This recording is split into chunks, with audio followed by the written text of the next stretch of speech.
बिस्मिल्लाहिर्रहमानिर्रहीम। अस्सलाम वालेकुम। शहबाज़ IT एकेडमी की तरफ से मोहम्मद शहबाज़ आपकी खिदमत में हाज़िर है। आज हम पढ़ेंगे माइक्रोसॉफ्ट एक्सेल 2016 की क्लास 3 को। तो हमने जो लास्ट प्रैक्टिस की फ़ाइल बनाई थी, मैं इसको सेलेक्ट करके राइट क्लिक करता हूँ, इसको मैं ओपन कर लेता हूँ।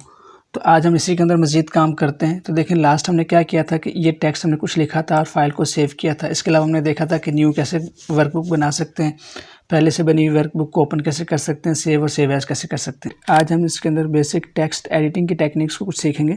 तो देखिए, ये मेरे पास जो टेक्स्ट मैंने पहले लिखा था, मैं इसको सिलेक्ट करता हूँ और डिलीट कर देता हूँ। तो अब मैं यहाँ पे इसको थोड़ा सा जूम इन कर लेता हूँ। मैं यहाँ पे कुछ टेक्स्ट ऐड कर लेता हूँ। जैसे मैं लिख देता हूँ,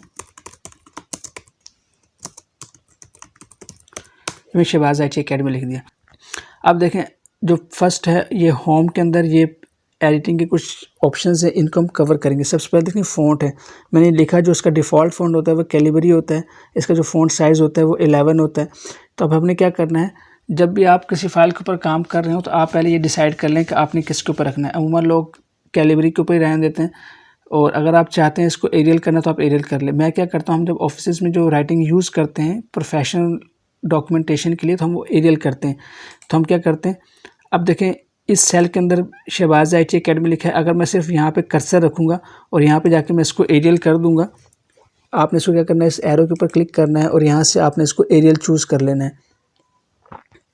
तो आप थोड़ा सा नीचे जाएंगे तो आपको एरियल मिल जाएगा। ये एरियल आपने चूज़ कर लिया। तो यहाँ से इस टेक्स्ट के लिए तो ये एरियल सिलेक्ट हो गया। लेकिन अगर मैं किसी और बॉक्स के ऊपर क्लिक करता हूँ तो देखें, अब दोबारा से कैलिबरी ही टेक्स्ट आपको यहाँ पे नज़र आएगा। देखें, यहाँ पे कैलिबरी है। मैं इसके ऊपर क्लिक करता हूँ तो यहाँ देखें ये कैलिबरी है। इस तरह मैं शहबाज़ IT एकेडमी के ऊपर क्लिक करता हूँ तो ये देखें एरियल है। लेकिन मैं चाहता हूँ कि मेरे पूरी फाइल जहाँ जहाँ मैं यूज़ करूँ, इस सब के लिए जो टेक्स्ट का जो फ़ॉन्ट है वो कैलिबरी के बजाय एरियल हो जाए। तो इसके लिए हमने क्या करना है, कंट्रोल A करेंगे, अपने कीबोर्ड से कंट्रोल A करेंगे तो पूरी शीट सेलेक्ट कर लेंगे और यहाँ से हम इसको सेलेक्ट करेंगे और यहाँ से हम एरियल को चूज़ कर लेंगे। एरियल, ये देखें एरियल नीचे, ये मैंने एरियल कर लिया। अब क्या है, मैं यहाँ पे क्लिक करूँ, यहाँ पे क्लिक करूँ, आप यहाँ पे देखेंगे यहाँ पे हर जगह पे टेक्स्ट का जो फ़ॉन्ट है वो एरियल ही है।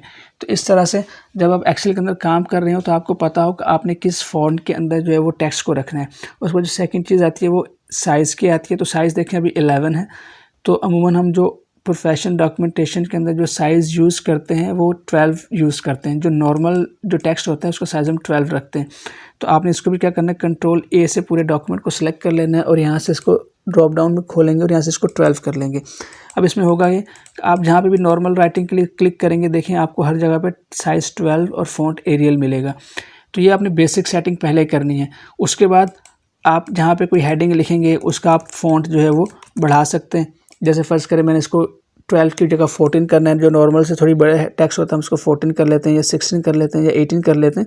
ये डिपेंड करता है रिक्वायरमेंट के ऊपर। लेकिन आपने जो बेसिक फ़ॉन्ट है वो सबका एरियल रखना है और सबकी जो टेक्स्ट की लिखाई है वो 12 रख लेनी है। उसके बाद आप ज़रूरत के मुताबिक जिसको 12 करना है 12 रखें, जिसको 14 करना है 16 करना है, ये आप सबके सब कर सकते हैं। लेकिन ये उस वक्त है कि अगर आप प्रोफेशनल डॉक्यूमेंटेशन कर रहे हैं तो अगर आप एक फ़ॉन्ट और एक फ़ॉन्ट साइज़ को रखना चाहते हैं तो आप इस तरह से कंट्रोल A करेंगे और सारे को एक स्टैंडर्ड चीज़ रख लें। बाद में जिसको जहाँ ज़रूरत हो चेंज करने की वो आप कर सकते हैं। तो उम्मीद ये समझ आ गई होगी। इसी तरह यहाँ पे देखिए, ये अगला ऑप्शन है फ़ॉन्ट के साथ साइज़ के साथ ही ये फ़ॉन्ट साइज़ बढ़ाने का। एक तरीका है कि आप इसको यहाँ पे क्लिक करें और यहाँ से इसके साइज़ को इंक्रीज़ डिक्रीज़ करें, और दूसरा तरीका ये है कि आप इसको सेलेक्ट करें और यहाँ से देखें एक जगह पे A के ऊपर अप एरो बना हुआ है और दूसरी जगह डाउन एरो बना हुआ है। अप का मतलब है कि साइज़ इंक्रीज़ होगा और डाउन का मतलब है कि देखें साइज़ जो है वो डिक्रीज़ होगा, और इसको करेंगे तो इंक्रीज़ होगा। तो इस तरह से आप इन जो शॉर्टकट कीज़ हैं इनकी वजह से टेक्स्ट का साइज़ इसको बड़ा और छोटा कर सकते हैं। नीचे आ जाएँ, जो हेडिंग है इसको आपने बोल्ड करना हो तो एक दफ़ा क्लिक करेंगे बोल्ड हो जाएगी, दोबारा से क्लिक करेंगे तो अनबोल्ड हो जाएगी। अगर आपने इसको इटैलिक करना है तो देखें साथ वाला इटैलिक है, इस तरह इटैलिक कर देंगे तो टेक्स्ट थोड़ा सा तिरछा हो जाता है। अंडरलाइन करना है तो आप इसको इस तरह से अंडरलाइन कर सकते हैं। देखिए, अंडरलाइन की जो आप यू है इसको अगर आप देखेंगे गौर से तो यहाँ पे इसके पास एक छोटा सा एरो बना हुआ है। इस एरो का क्या मतलब होता है, इसका मतलब होता है कि इसके अंदर मज़ीद ऑप्शंस अवेलेबल हैं। जैसे देखें, यहाँ पे भी एरो बना हुआ है, यहाँ पे भी एरो बना हुआ है, यहाँ पे भी एरो बना हुआ है। तो जिस कमांड बटन के नीचे एरो बना होगा इसका मतलब है कि इसके अंदर मज़ीद ऑप्शंस अवेलेबल हैं। आपने जैसे इस एरो के ऊपर क्लिक करना है तो देखिए यहाँ पे आपके पास ऑप्शंस खुल जाते हैं कि आपने इसको सिंगल अंडरलाइन करना है या डबल अंडरलाइन करना है। तो अगर मैं डबल के ऊपर क्लिक करूँगा तो यहाँ पे देखें ये डबल अंडरलाइन हो चुका है। इसी तरह मैं दोबारा ऊपर जाता हूँ और मैं इसको कहता हूँ नहीं भाई मुझे सिंगल करना है, तो मैं सिंगल के ऊपर क्लिक करूँगा, देखिए सिंगल अंडरलाइन हो गया।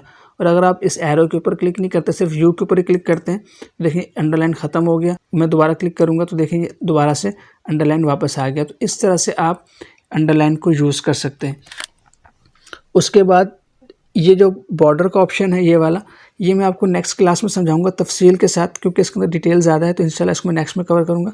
इसके बाद जो सेकंड ऑप्शन है ये है फिल कलर का, इसको देख लेते हैं। देखें अगर आप चाहते हैं कि जैसे आपने हेडिंग बनाई, जैसे फर्स्ट करें मैं यहाँ पे लिख लेता हूँ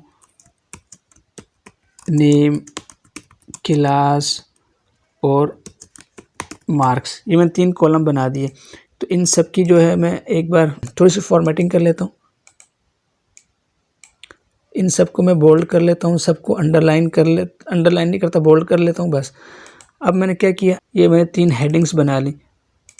लेकिन आप देखेंगे अमूमन जब आप कोई टेबल बनाते हैं, कोई मार्कशीट बनी होती है या कोई टेबल बना होता है, तो उसके जो सेल्स हैं उसके कलर चेंज होते हैं। इसी तरह अगर आप इनके कलर को चेंज करना चाहते हैं तो आप इन सबको सिलेक्ट करें। अच्छा, सिलेक्ट कैसे करते हैं, आपने अपने की माउस से लेफ़्ट जो कर्सर का बटन है उसको दबा के रखना है और अपने माउस को ड्रैग करना है राइट की तरफ, तो इस तरह से सिलेक्ट हो जाएगा। इसको आप एरो की से भी कर सकते हैं अपने कीबोर्ड से। पहले आप फर्स्ट सेल के अंदर कर्सर को रखें, क्लिक करें और अपने कीबोर्ड से शिफ्ट दबाएं और राइट एरो दबाएं। इस तरह से शिफ्ट दबा के रखना है तो राइट एरो दबाएंगे तो इस तरह से ये सिलेक्शन हो जाएगी। उसके बाद आपने देखें यहाँ पे ये फ़ॉन्ट कलर है, तो आपने इसको ओपन करना है और यहाँ से जिस कलर के अंदर भी आपने रखना है इसको आप रख सकते हैं। तो ये फिल कलर होता है, तो इस तरह से आप इसको फिल कर सकते हैं। अगर आप कोई टेबल बना रहे हैं उसके चाहते हैं जो हेडिंग्स हैं वो कलर में है, तो इस तरह से आप इसको जो बॉक्सेस हैं इनके कलर को फिल कर सकते हैं। तो आप इसको सिलेक्ट करेंगे, दोबारा से इसके ऊपर क्लिक करेंगे और यहाँ पे जो कलर आपने रखना है वो आप रख सकते हैं। अगर आपने कोई कलर नहीं रखना तो आप इसको नो फिल कर देंगे तो कलर ख़त्म हो जाएगा। उसको जो सेकंड ऑप्शन है वो फ़ॉन्ट कलर का है। एक तो ये था, पहला हमारे पास ये था कि हमने इसके बॉक्स को फिल किया था फिल कलर से। फर्स्ट कर मैं ब्लैक कर लेता हूँ। अब मुझे इसके फ़ॉन्ट के कलर को चेंज करना है। देखें फ़ॉन्ट कलर भी ब्लैक था, फिल कलर भी ब्लैक हो गया, तो फ़ॉन्ट नज़र नहीं आ रहा। तो अब मैंने अगर ब्लैक से इसको फिल किया तो मैं इसको जो फ़ॉन्ट है इसको चेंज करूँगा कलर को, तो मैं इसको वाइट कर दूँगा ताकि जो मेरी हेडिंग से नज़र आए। तो इस तरह से आप जो फिल कलर है उसको यूज़ करके अपने बॉक्सेस के कलर को फिल कर सकते हैं, और फिल कलर को और जो फ़ॉन्ट कलर है इसको चूज़ करके जो आपने टेक्स्ट लिखा हुआ है आप उसके कलर को चेंज कर सकते हैं।